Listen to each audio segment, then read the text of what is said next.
Hello, everyone. Today's chess puzzle, All right. we have white's bishop Okay. on d8, Mm-hmm. knight on c7, Uh-huh. pawn on b2, Got it. king on c2. Right. Black has a pawn on a7, Yes. king on a4, and a pawn on g2. Tricky. Let's get this going. All right. So, looking at this right away, Yeah. we've got a situation where white has some pieces that are ready to attack. But that black pawn on g2 Yeah. is really a pain. Right. It could promote to a queen.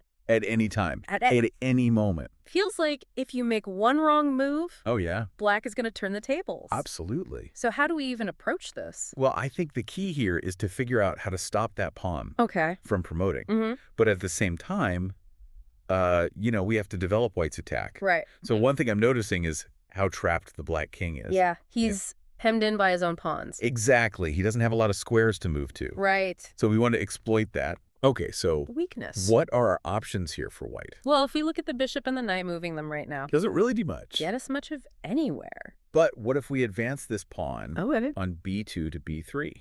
Okay, so then That would the force black king has to retreat the black king, to a5. to a5.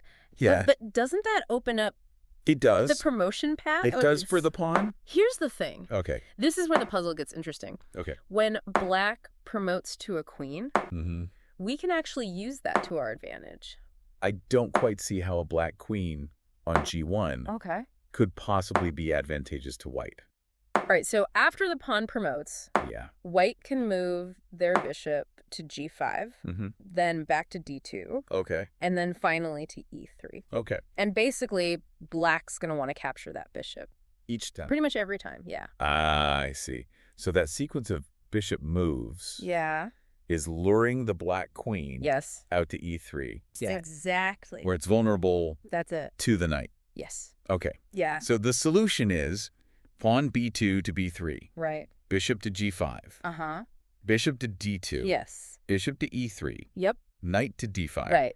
knight to e3. There you go. And that's not a checkmate, It's not a checkmate, but wow. but it completely turns the tables Yeah, it does. on black. It gives white Yeah. huge material advantage. It really does. I mean, that sequence of moves there Yeah. really shows how important it is to think ahead and To be able to kind of anticipate exactly where your opponent is going to go. And sometimes you got to sacrifice a piece Right. to gain that advantage. Well, thank you for listening. Absolutely.